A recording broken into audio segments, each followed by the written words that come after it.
Value podcast. This podcast is brought to you by Mastery Partners, where our mission is to equip business owners to maximize business value so they can transition their business on their terms. Our mission was born from the lessons we've learned from over 100 business transactions, which fuels our desire to share our experiences and wisdom so you can succeed. Now here's your host, CEO of Mastery Partners, Tom Bronson. Hi, this is Tom Bronson, and welcome to Maximize Business Value, a podcast for business owners who are passionate about building long-term sustainable value in their businesses. In this episode, I'd like to welcome our guest, Dr. Jill Olmsted. She's the founder of the Coterie Project, where they fuse exclusive people and extraordinary experiences. Now, doesn't that sound exciting? Jill is a CEO coach and peer advisory board chair. I was introduced to Jill by my good friend, Mike Rose, CEO of Mojo Media Labs and founder of Return on Energy, Inc., who has been on this podcast as well as a guest on our monthly webinar series. So I have a lot of trust in Mike. And so anybody that Mike brings to the table is all right in my book. When I recently talked with Jill, I was fascinated that her doctoral dissertation focused on the value of peer groups. And since we have started a masterclass with a peer group component, I thought this would be the perfect time to have Jill as a guest here to talk about the value of peer groups for business owners. So welcome to Maximize Business Value, Jill. How are you today? I'm fabulous, Tom. Thank you for having me. I'm excited to be here. We're gonna have a fun time. So tell us about the Coterie Project and a little bit kind of about what that business is all about. Sure thing. So the Coterie it's kind of a funny word, but the definition is it's an exclusive group of people who come together and share a unifying purpose. So what we do is we tackle business issues related to people development, culture, organizational development. We tackle issues related to maximizing profit and generating revenue, strategy and planning, some product development, client and vendor relationships, you name it. If it's an issue that is at top of mind for business owners and CEOs, we're going to discuss it in some of our groups and meetings. In addition to that, we also address some of these overarching holistic issues that business owners face, maybe not on a day-to-day, but as a big picture deal. Some of those issues are accountability, which is huge. You know, as a CEO or a business owner, there's not always a system of people in place to hold you accountable. So the group comes together to provide that accountability. CEOs also face solitude in decision-making from time to time. So the group helps to alleviate some of that isolation that a CEO may feel. We discuss how to take deliberate action on items that are pressing and need to be addressed. We talk about ways to navigate change, especially now. It's a huge opportunity for change with everything that's going on today. So that's a hot topic, as well as understanding purpose. You know, we all have a purpose and a reason, goals that we want to fulfill. So how do we understand those purposes, and how do we take that purpose to help us maximize what we can achieve? The other side is community. How do we become more influential members in the community as business owners and leaders? So basically, we do a lot. We cover a lot of things. It's an environment where leaders can flourish, the developing of small executive groups, so individuals can connect with others who have been through it, are going through it, or will go through it at some point. The goal is to provide the experience that helps others deeply understand their purpose. Like I said, how does this purpose translate into helping them achieve things that they never thought was possible. So, Wow, that's a mouthful. yeah. So yeah, yeah, the whole accountability thing is so important, right? I mean, people typically, as I've talked with other folks, we really very easily let ourselves off the hook, don't we? But when other people are holding us accountable, it's not so easy for us to let ourselves off the hook. And so I found always in my career, and I've arguably built a very successful career, a number of companies, but I always wanted to have an accountability partner because I know that I'm not going to do things until someone else is kind of holding me accountable. Being at the top of an organization is a lonely place. You know, you mentioned that it's a feeling of isolation, and where do you turn to? Who do you talk to? And so I love what you guys are doing there. So, what is your background, and why did you start the Coterie Project? So the Coterie Project was started as a avenue to provide others with those connections of like-minded individuals where they can come together and maximize their business value. Jim Rohn, you may have heard of him. He's a motivational speaker who says that you are the average of the top 5 people that you spend the most time with. So this platform creates an opportunity for others to enhance and emulate those top 5 people that they're spending that time with. I also want to inject my knowledge, experience, and academic research into the teams that I help so that they can be more successful. And you know, the word success, it's kind of subjective. Everyone has their own opinion of what that means to them. And this platform is created so that everyone can achieve their own version of success. You asked about my background. It's probably different than yours and most people. The foundation of my background is based on hard work. I constantly hear my father's words ringing in my ears. Anytime I'm facing a tough decision and I want to give up, he would always say, if it was easy, everyone would be doing it. So those words have kind of carried me on through my career and helped bring me to where I am today. So just to give you like a bit of detail about my background, my first adult job as a retail manager was kind of the springboard for my path. There, I became completely involved with development of teams, training, hiring, onboarding new people, and just fell in love with development of people. That transitioned over into 8 years of leadership in higher education. I worked in several proprietary trade schools as a faculty member, student service advisor. And then when I was in my early 30s, I was asked to open a branch campus as a director of education, which catapulted me into several other opportunities where I ended my career in higher ed as the Dean of Academic Affairs at a national system of art schools. So after about 8 years of doing that, I needed some change and I ended up in Dallas.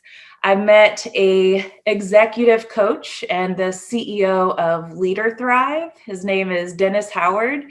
He's become a mentor to me and provided some direction and encouragement that helped me realize that I needed to start my own business.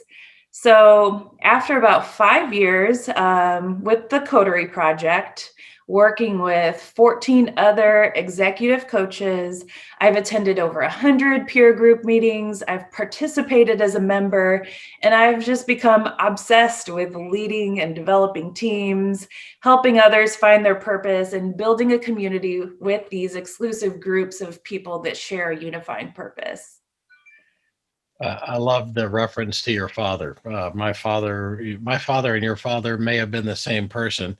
Although his words sometimes to me were, son, because I one time brought him a business opportunity. I said, there's no competition. He said, son, if there's no competition, there may not be a market for it. And so those words kind of ring in my ears because when I started this business, Mastery Partners, we focus on exit planning. There's nobody really in this space.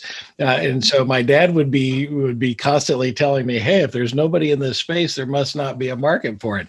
But I'm so proud to have proved him wrong. I wish he was here so I could tell him that. And Jim Rohn, of course, just amazing. He was Tony Robbins' mentor, right? And so you're right. You're an average of the people that you spend the most time with. So I love that answer. But I what a diverse background in higher education and doing some other things. And I'm so thankful that Dennis talked you into going out and starting a business on your own. But I have to ask, why did you write your dissertation on peer groups?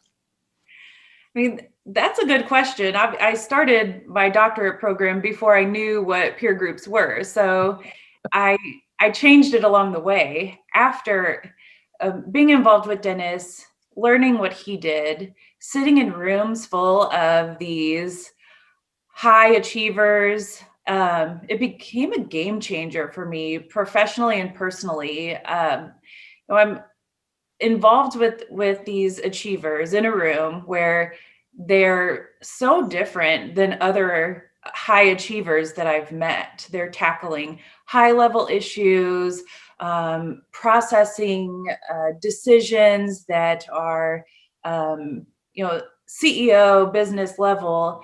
And there's just an aura of authenticity and trust in the room. And it showed up as an intense support system. And that's really what inspired me to start my dissertation. I wanted to find out why these groups of people were so successful and how they were able to achieve more based on just the commonalities between them. So my dissertation topic was on how peer advisory groups impact self-efficacy of members. I did a lot of research. I interviewed executives who were members of peer advisory groups. My findings were patterns that were focused on faster growth, pushing each other farther, challenging the status quo, achieving like increased results more than they even thought was possible. One member interview that stands out to me, he even said that, the group has helped me become a better leader.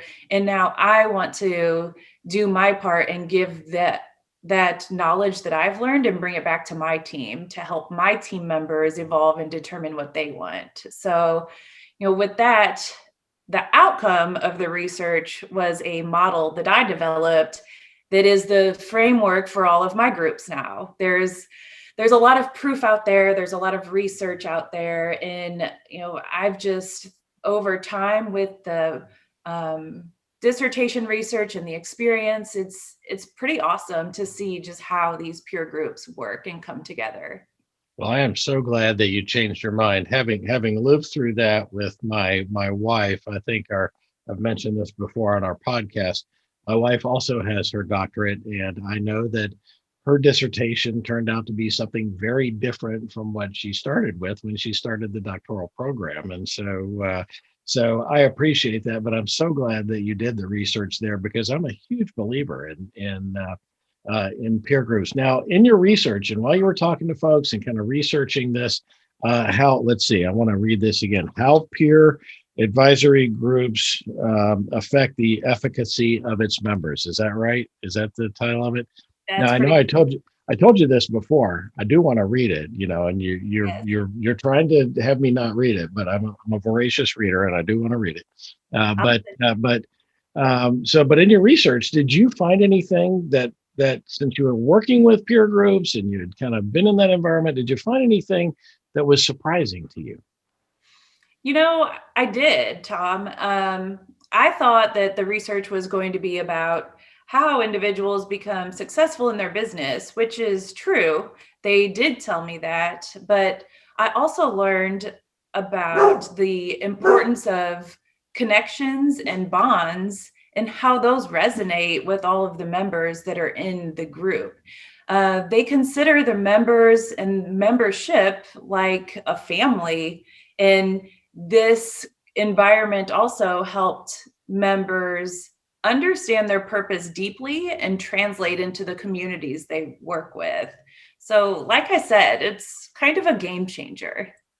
Absolutely. Now, I hear now your dog is in the background and he's chiming in. Does he agree with you or disagree? I couldn't discern that bark. Well, I'm not sure if he understands what we're talking about, but I'm pretty sure he saw the FedEx guy drop something off at the Oh, door. well, there you go. And that's quite all right. So we are authentic here. Now, He's everyone expecting knows. some dog treats in the mail. I'm sorry, say that again. He's expecting some dog treats. Oh, well, there you go. That's and why wouldn't he, right? When the FedEx guy comes, the FedEx guy is a dog treat. Come on. So, I'm a huge fan of peer groups. In fact, I'm a member, as you already know, I'm a member of Vistage and another business navigators peer group called a forum. So I'm actually in a couple of different peer groups. What should a business owner who has never been in a peer group expect from joining one? Well, I think that all peer groups are different. I've worked with multiple coaches. I've done this dissertation, academic research. So I feel like there's a lot of differences, but a lot of commonalities.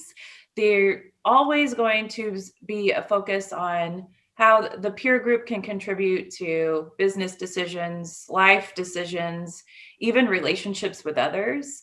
Another member interview that stands out in my mind is he was talking about how he didn't really think that the group impacted him all that much. And then after a few years of attending meetings or he came home and his wife said, ever since you've started attending these meetings, you're just so much happier, especially on the days that you come home from being at the meetings all day. What is it that you guys are doing there it's just really impacting your life in such a positive way? So that stands out to me as something that one could expect.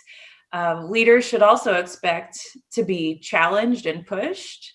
They should expect to be authentic and open with the information that they want to share. The group provides a no judgment zone. Like there's no hidden agendas, there's no politics to kind of wade through. It's just an easy environment to process some challenges. And I'm sure you are well aware, Tom, that most leaders face these common challenges. Like we discussed the solitude of decision making and leadership.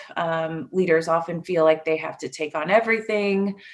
Other people are going through this, dealing with the same things, and they're available to help leaders tackle those problems. The tougher the issue, the less likely we are to bring it to the table. But I think that someone who may be expecting to join a group should be ready to tackle some of those tough issues.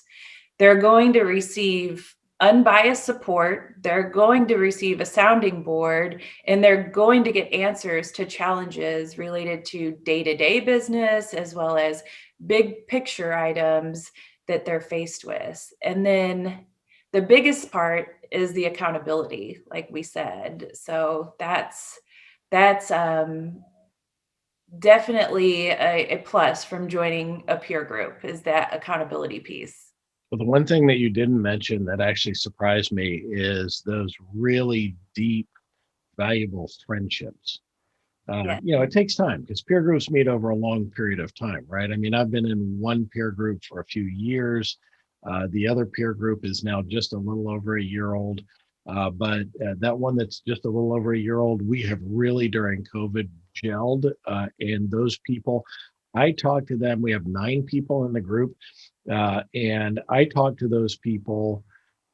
It's at least 2 or 3 of them every week, right? We meet once a month, but we talk every week and we talk about each other's businesses. And when I have a challenge, something going on, I don't wait for a meeting. I call one of my friends or they call me and say, how did you do this? And I want to kind of talk through some things. And these people have really become very close with me. And so I think that that's one of the huge benefits to joining a group, because as we've said a couple of times already, being a CEO is kind of a lonely place. You're on an island.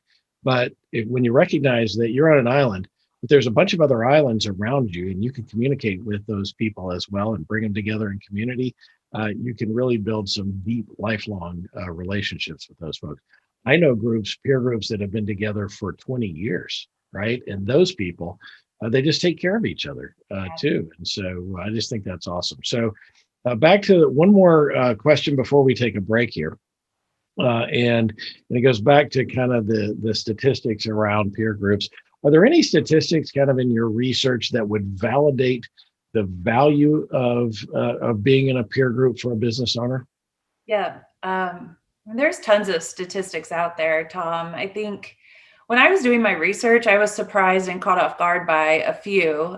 The International Coaching Federation, that's pretty well known, in 2016, they posted a statistic that says 37% of coaching clients were CEOs and owners. Now, 37% seems pretty low to me, considering the number of people that are involved in coaching programs. And in 2013, which is a few years earlier, there was a survey that said fewer than 30% of CEOs were in any kind of executive development program. So the numbers are low. That's surprising to me, but they are starting to increase. So I would be curious to see a more recent study, maybe from last year and moving forward, to see how coaching and executive development programs for coaches kind of increases. That's interesting and intriguing to me, especially with there being more than 50,000 coaches worldwide. 30% of them are in the United States.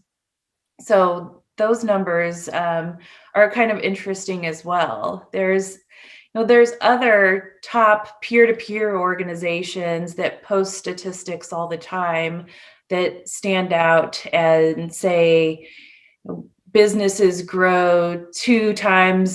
experience 2 times more growth when they're involved in an executive development program or a peer group, and they can expect an ROI of 2 to 10 times their investment. So I think the statistics are definitely there to support it. In my opinion, the only way to really understand if a group is right for you is to just experience it for yourself. We could talk all day about why this person said that, but really it's all about the experience, as you know, Tom. Yeah, I totally agree. And I'm a huge fan of peer groups. Really didn't know when I ran my companies, by the way, I was only in a peer group one time. It was a predecessor company to Vistage, which was called the Executive Committee, or TEC. Yes. And it was down in Florida, and I think that still exists in certain areas. But it was incredibly helpful to be able to get together and work. But actually, I joined into that group as an executive. I had sold a company to a big publicly traded company. The CEO was in a CE group, and I went into a key man group because I was his right arm. And I really started to learn the value of what a peer group was. And I'm really, as I think back, I'm surprised that while all the years that I was a CEO, I didn't get involved in peer groups, and now I am so much so. It makes me wonder how much better my businesses would have been had I gotten involved earlier, right? But there's no time like the present. Might as well get started now. And it has really changed the trajectory for me and for my business. And these folks, the really neat thing is, between the 2 peer groups that I have, no matter what question I have or what issue that I'm dealing with, somebody in one of those 2 groups has dealt with it and can give me some good experience share, as we call it, and not telling me what to do, but telling me what's happened in their experience. And it has just proved to be absolutely invaluable. So we're talking with Dr. Jill Olmsted. Let's take a quick break. We'll be back in 30 seconds. Every business will eventually transition, some internally to employees and managers, and some externally to third-party buyers. Mastery Partners equips business owners to maximize business value so they can transition their businesses on their terms using our 4-step process. We start with a snapshot of where your business is today. Then we help you understand where you want to be and design a custom strategy to get you there. Next, we help you execute that strategy with the assistance of our amazing resource network. And ultimately, you'll be able to transition your business on your terms. What are you waiting for? More time? More revenue? If you want to maximize your business value, it takes time. Now is that time. Get started today by checking us out at www.masterypartners.com or email us at info@masterypartners.com to learn more. We're back with Dr. Jill Olmsted, founder of the Coterie Project, and we're talking about the value of peer groups. So, Jill, we've been talking about kind of peer groups in general. How is your approach different from others? Well, I think, Tom, my approach is much more focused on cultivating positive change. So we promote individual development with members. We take some time to understand mindset, touch on self-awareness, and get to the roots of challenges that individuals deal with on a regular basis.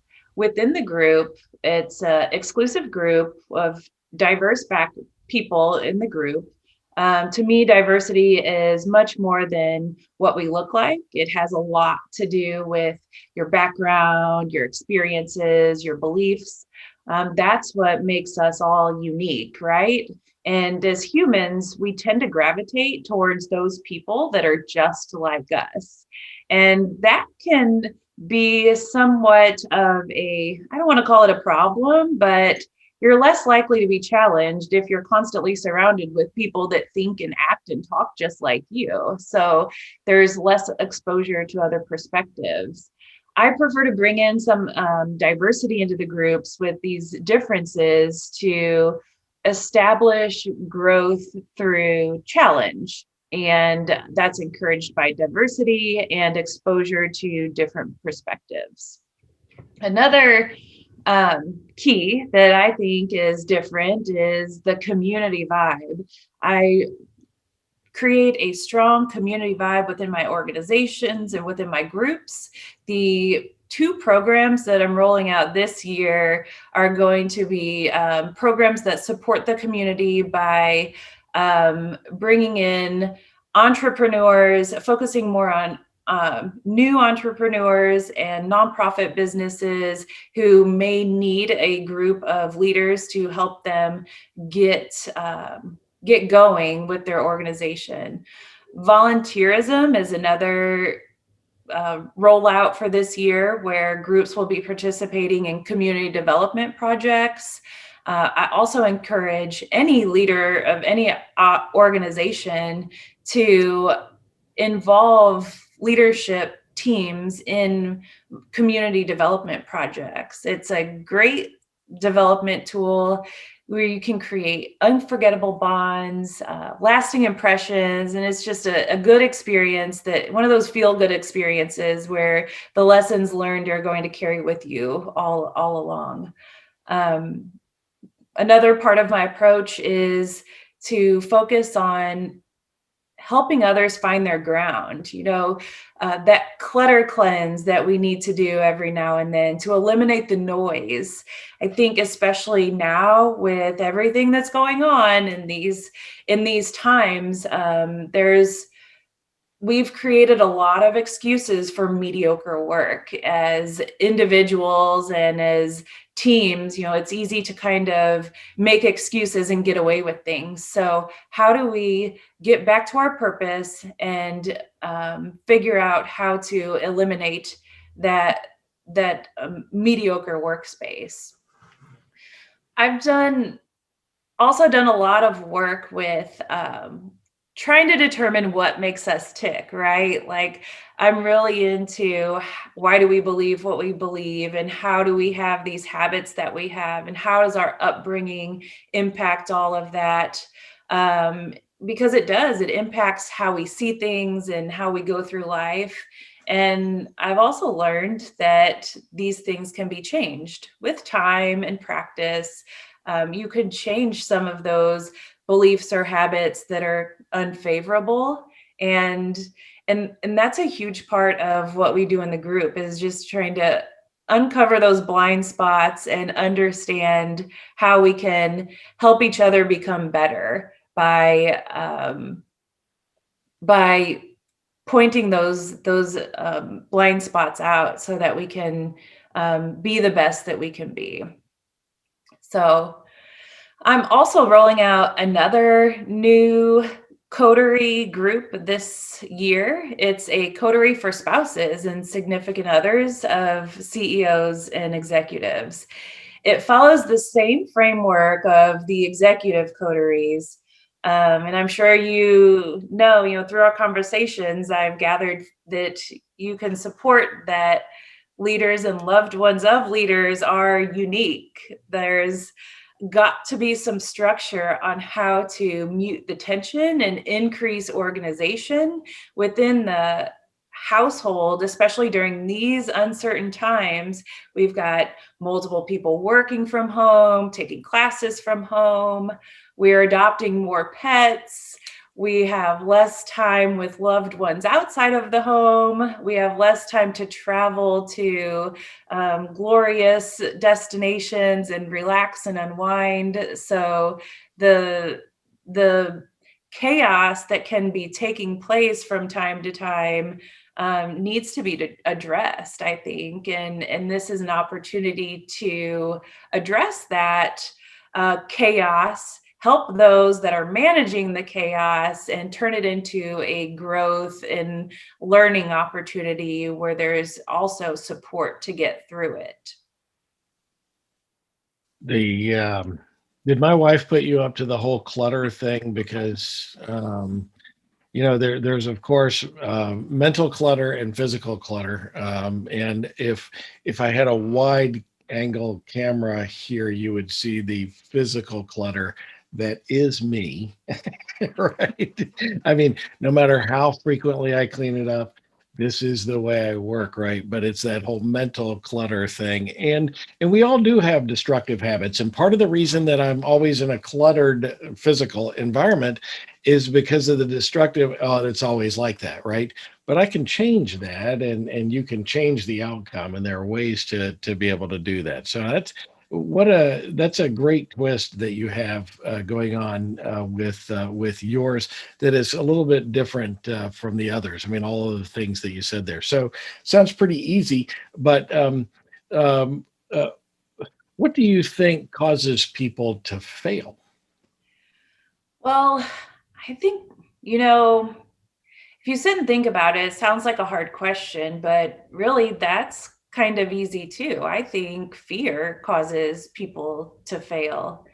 The hard part with that, though, Tom, is identifying those types of fear that resonate within us as individuals, and how do we find the triggers to stop it from impacting our success.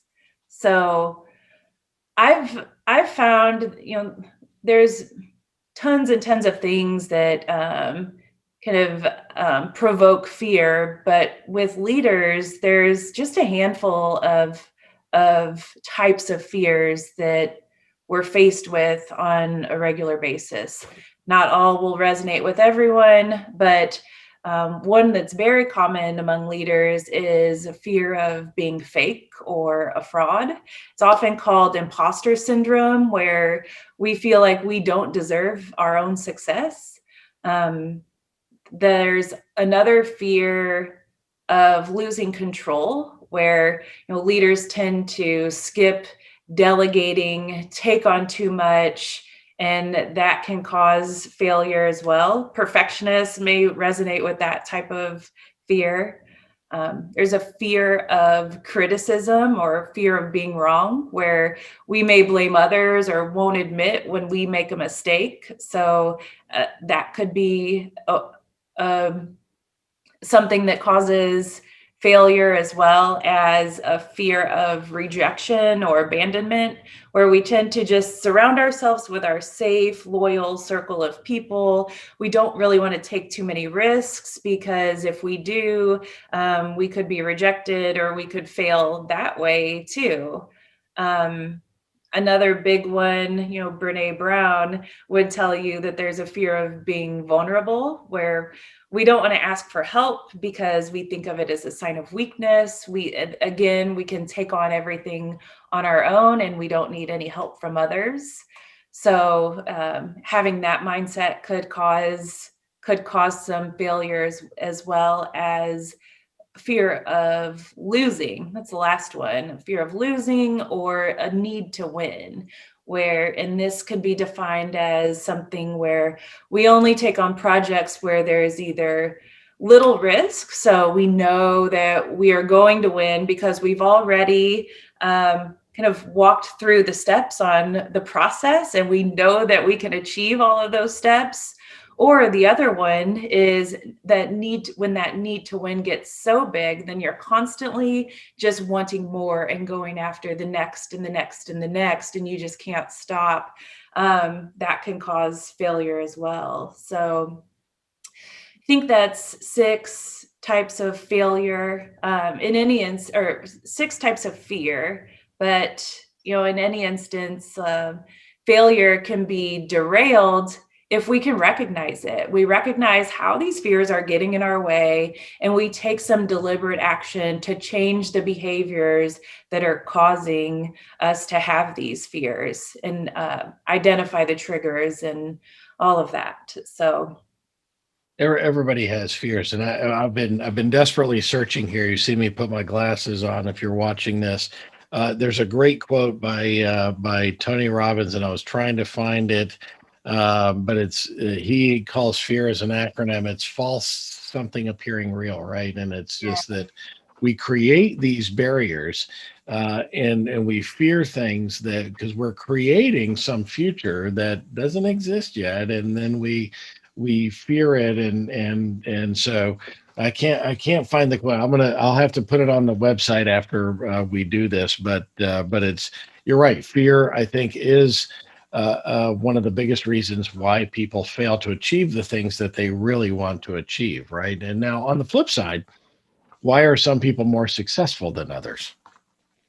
Well, Tom, I think it's all about what you put into it. You get out what you put into it. And if you put more in, you're going to get more out of it. If you're working with a coach or working with a group of people that in an environment with a peer support group, the coach in the group, they can't do everything for you. We can provide tools, we can provide accountability, we can provide an environment to help you succeed, but it's up to the individual to have that desire to do better, to embrace the change, especially now, to answer the questions and make the decisions that position the business to move forward. It's up to the individual to make plans that are actionable and deliberate, and to present those plans to teams in a way that makes sense and are achievable. And it's up to the individual to keep moving forward. I mean, leaders work hard always, and they have to continue to work hard every single day in order to achieve what it is that they want to achieve and accomplish. They're impacting the lives of others. There's blind spots that they have to overcome. Like we talked about, you have to be able to identify these blind spots and be open to achieving more. I think it takes daily practice and persistence, just like anything that we want to achieve, we have to practice it daily and be persistent with it. I think we've all heard the gym analogy, right? Where if you want the 6-pack abs, you can't just go to the gym one day a week and expect your body to transform into that of a supermodel, right? Like you have to eat the right foods, eat at the right times, get the right amount of sleep, exercise all of the muscles on a regular basis. Development of the mindset is no different. Like, we're constantly going to have to work on it and take those steps towards a positive change. A lot of times I think folks feel like successful people fear nothing, and that's just not true, right? At all. They have the courage to face their fear, right? It's what is the definition of courage? To be scared to death but do it anyway, right? And so and successful people learn how to power through that fear and get things done. By the way, I've graduated from six-pack abs. Those guys have nothing on me. I got a full keg out now. All right. And I'm very happy with it. I've worked a very long time to have the full keg on my abs. So, what do you hope to accomplish within the Coterie Project? Well, there's a few things that I really hope to accomplish. I definitely want to engage others in a manner that helps them discover what they genuinely want for themselves, as leaders or members of the community or whatever that means. One of the models that I follow is a vision-based coaching model. There's lots of academic research on it. And it's all about the discovery of the ideal self. And that's achieved by visualizing a desired future and identifying who you are at your core. So there's some exercises that we do, and I hope that those exercises are going to help people genuinely discover what they want. I also hope to develop a memory loop. So, and that's done like through creating rituals, right? Like, well, Christmas. We recently had holidays here where we're all focused on giving the right gift, and we spend lots of time and money providing gifts to our loved ones. But in maybe even a year or 2 or 5 or 10 years, that gift is forgotten, and maybe it breaks, maybe it's consumed, but it's not there. And there's really no memory that takes you back to the purpose of that gift. But the things that we do remember are the rituals and the traditions, right? Like, we remember how soft the matching PJs feel when we're opening our gifts on Christmas morning. We remember the smell of the cinnamon rolls that are baking in the oven and the sounds of Mariah Carey and A Christmas Story looped in the background. We remember the looks of the lights and the taste of a hot cocoa when we're driving through the neighborhoods that are all lit up. And that's what sticks. And that is what I want to create, an experience that sticks, that will trigger positive thought processes that turn into deliberate action. I love that. A memory loop. I should.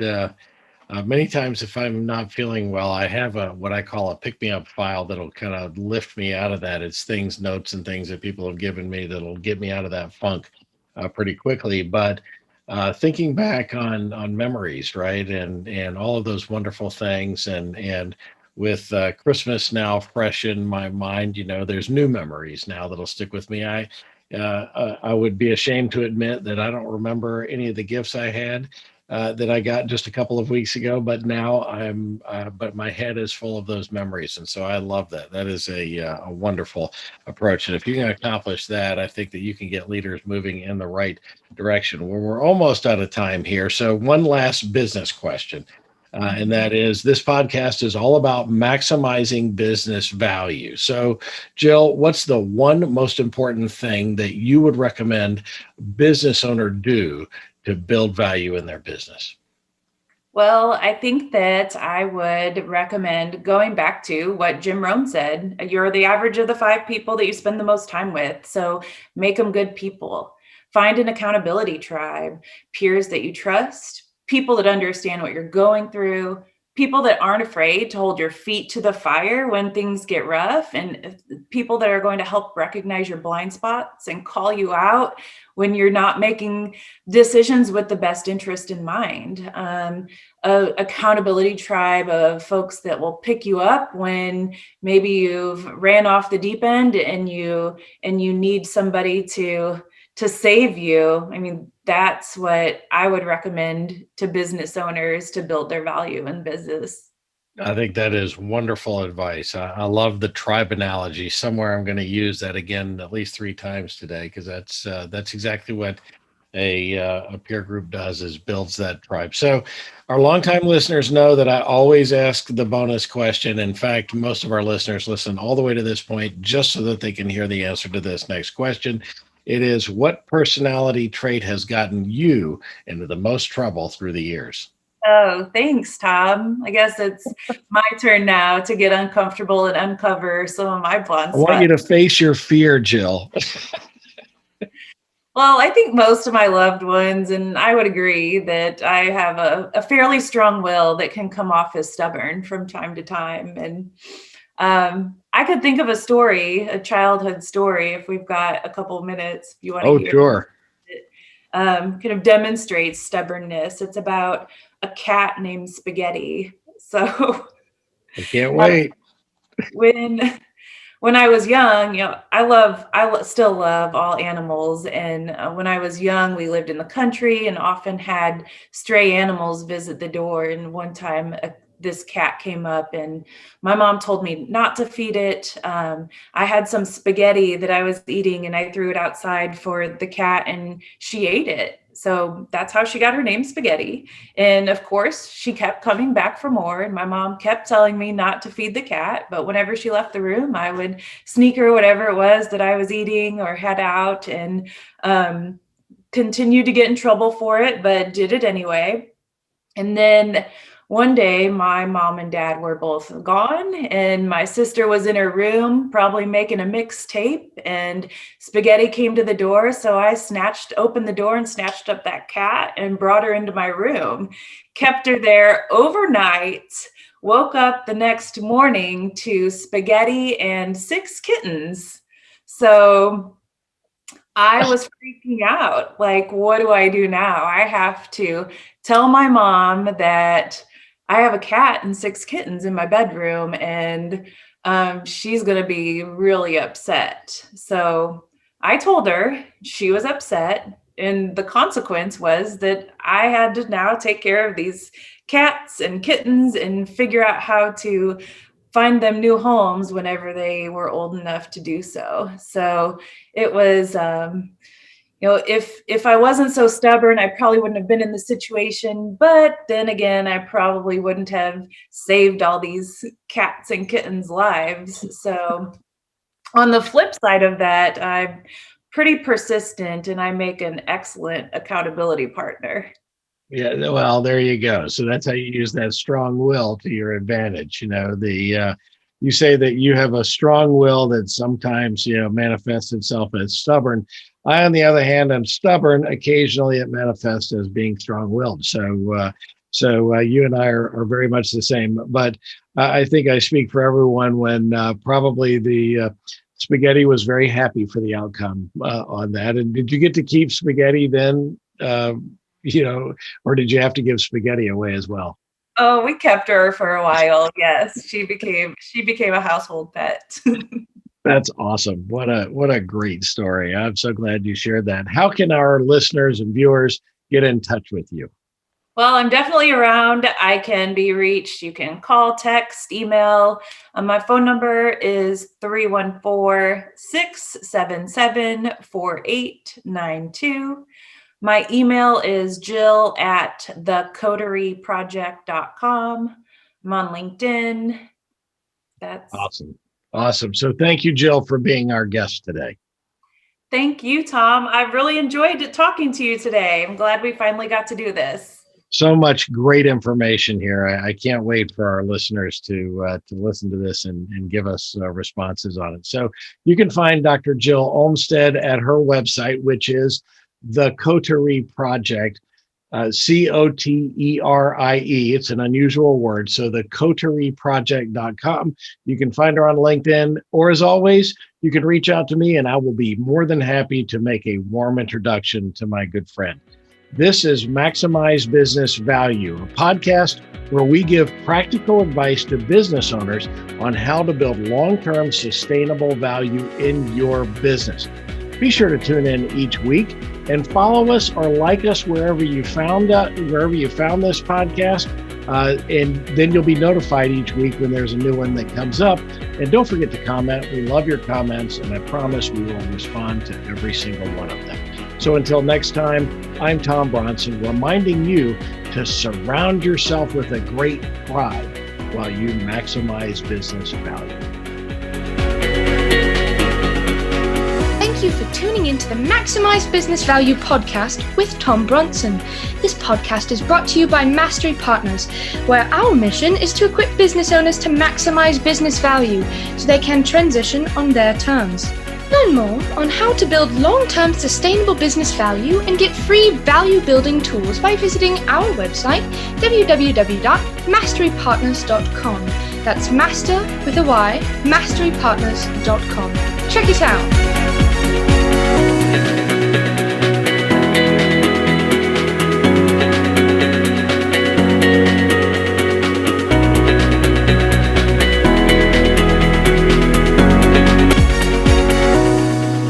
That was perfect. I wouldn't make any changes on that.